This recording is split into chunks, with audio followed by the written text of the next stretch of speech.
Question 3 says that white phosphorus is composed of P4 molecules with a tetrahedral structure as shown in the diagram on the left. Each P atom is bonded to the other 3 P atoms by single bonds as shown in the incomplete Lewis diagram on the right. And it says here in the box in part A, complete the Lewis diagram by drawing non-bonding electrons. So this should be pretty simple. We've got 4 molecules of phosphorus. Each phosphorus brings 5 valence electrons to the party. So there's 20 total valence electrons to play with. If we count each bond as a pair, so that's 2, 4, 6, 8, 10, 12. So that tells me that 12 electrons are already taken by the bonds that are here. And we're left with 8. And since there are 4 phosphoruses, each one is going to get a lone pair of electrons. Cool. That's pretty straightforward. Let's see what we got for part B. So the reaction of white phosphorus with oxygen to form P4O10 is thermodynamically favorable. Okay, so that means we have a negative value for delta G. And the reaction is represented by equation 1. The entropy change for the reaction is negative using particle level reasoning. Explain why entropy decreases as the reaction progresses. So delta S is negative, indicating we're getting more order as the reaction takes place. Well, if I take a look at the nature of my elements and of themselves, we start off with a solid and 5 molecules of gas. Or sorry, 5 moles of gas, and we end up with a solid. So a couple ways to look at this. We have a state of matter of gas that is being converted into a state of matter of solid, which again is more orderly.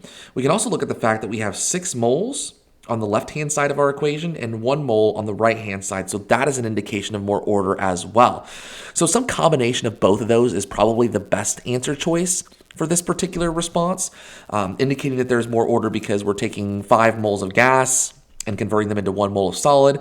And in addition to that, we have 6 total moles on the left side of the equation on our reactant side and 1 mole on the right-hand side. So some indication of that is a way to tell that we are increasing in order or decreasing disorder by the delta S being negative. Additionally, it says the enthalpy change for the reaction delta H is also negative. A student claims that the favorability of the reaction is driven by enthalpy and not by entropy.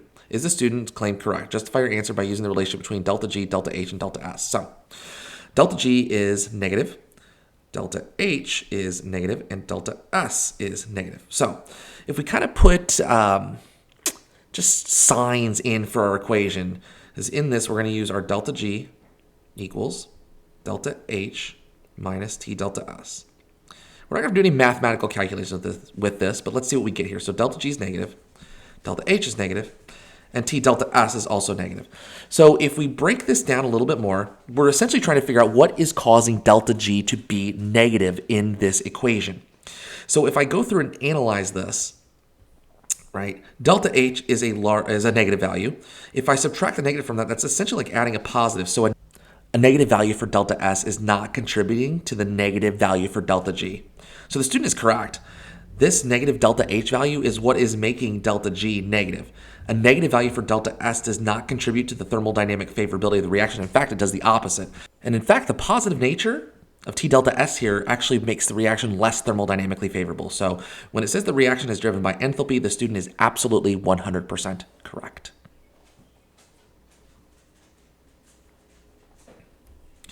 P4O10 reacts exothermically with water to produce phosphoric acid as represented by this reaction. A chemist uses a calorimetry experiment to determine the enthalpy change for a reaction as represented in the following diagram. Chemist carries out the calorimetry experiment and records the following information. So, looks like we're trying to solve for Q here. Out of heat released during the experiment. So remember, anytime we do a calorimetry experiment, we always want to focus on the water that's here. I did not mean to make that yellow because that no longer looks like water. But we focus on the water in the experiment. So when we do this, we're going to be focusing on using Q equals MC delta T, of course. Mass of H2O, our initial and final changes in temperature. And, this is the specific heat of water. So we can just solve for this pretty easily. So Q equals M, so 100. Specific heat, 4.18. And delta T, so the final temperature is 22.38 minus 22.00. All right, and then we'll be able to just simply algebraically solve for Q. So 100 times 0.418 times, 100 times 4.18 times 0.38, because that's the difference in temperature. And so we end up with the Q value here of 159 joules. Now it does say to convert it to kilojoules. So just divide that by 1,000. So 0.159 kilojoules. Okay. So now that we've done that, it asks us to calculate the delta H for the reaction and include the sign in your answer. So remember that the amount of Q that is gained by the surroundings is equal to the Q that is lost by the system. So we need to flip the sign for Q. So that's going to be negative 0.159 kilojoules. So all we need to do now is take the 0.1 grams of P4O10 and convert that to moles, and then we're going to divide our kilojoules by that mole value, and that should give us the enthalpy for the reaction. So 0.100 grams of P4O10. I'm going to need to get the molar mass of this. Find that on my handy dandy periodic table. Let me try to figure that out real quick.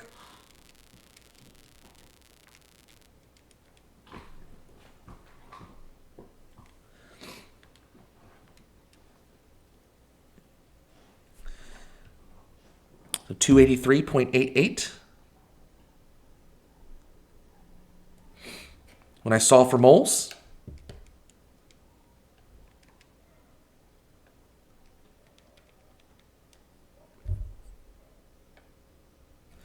I get 3.52 times 10 to the negative fourth. We're just going to take that mole value and we're going to move that down here. So what we end up with is 0.159 kilojoules divided by 3.52 times 10 to the negative fourth moles, and I will get my enthalpy change.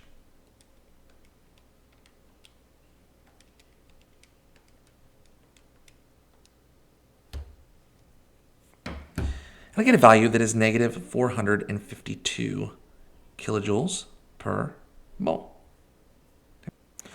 So again, pretty straightforward question. We had something very similar last year. Solve for the value for Q. Make sure you go through and flip the sign for Q because we're focusing on the reaction, not the surroundings. And then remember to divide by your mole value to get your final enthalpy. All right, let's go ahead and read out part D here. It says the chemist weighed out 0.100 grams of P4O10. I definitely feel like there's a typo there. Weighed out 0.100 grams P4O10 of, and 100 grams of H2O to perform a second trial. In the second trial, given some of the P4O10 stuck to the weighing paper and was not transferred to the calorimeter. Given that P4O10 is the limiting reactant, would delta T for the second trial be greater than, less than, or equal to the value in the first trial, and justify your answer? Well, if that's the case, then the amount of grams of P4O10 that actually reacted is actually less than what we would expect. And so because we have less grams that are reacting, we're going to end up having a temperature change that is less than what is expected.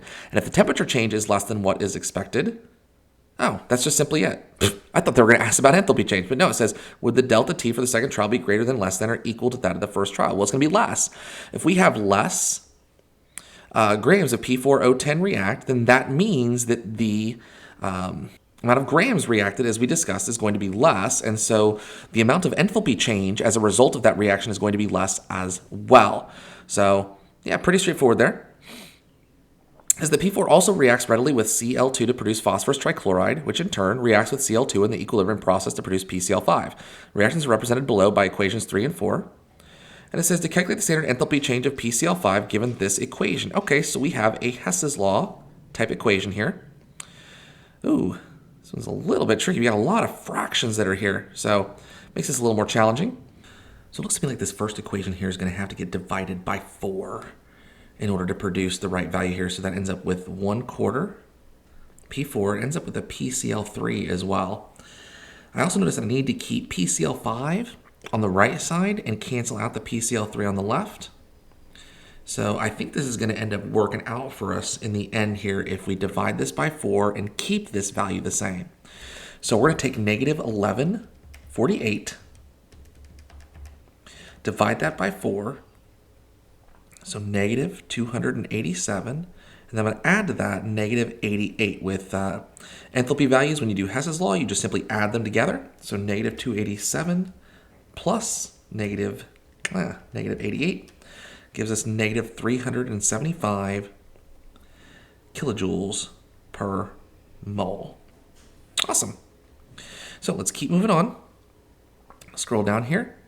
Gives us a particle level diagram of a vessel at equilibrium mixture at 546 Kelvin according to the fourth equation. And it gives us an equation here and a delta H value. It says if each particle in the diagram represents partial pressure of 1 atm, what is the value of Kp? Okay, so let's go ahead and write our expression for Kp.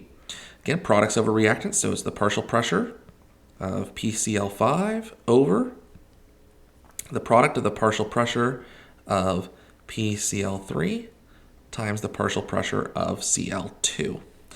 And so if we just count up the particles here, we get 1, 2, 3, 4. So that's going to go on top.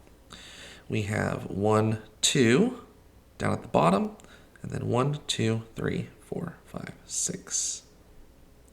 So we end up with a Kp value that is 4 over 12, which is 0.33. Seems simple enough. Okay, let's move forward. It says, does the value for K increase, decrease, or remain the same when temperature is increased? So if we do take a look at the value for K here, remember K, the equilibrium constant, only changes with a change in temperature, so we are going to experience a change here. Delta H is negative, so the way I go through and remember this is if delta H is negative, heat is being released. And so we're going to treat heat as a product. And so if the K value, if the delta H is negative value and temperature is increased, we again treat heat like a reactant or product. So if we were to think Le Chatelier's principle here, we're going to shift to the left. And if we shift to the left, that tells us that we end up with more reactants at equilibrium. So the K value here is actually going to decrease as a result of this. The reaction is exothermic, and increasing the temperature of an exothermic reaction results in a decrease in the value for the equilibrium constant K. So I think that wraps up question number 3 here, which is awesome. We're making really good progress and really good time through this. If you're done with question 3, then have a great day. We'll see you soon. If not, let's move on to the short free response questions. Let's move on to question 4.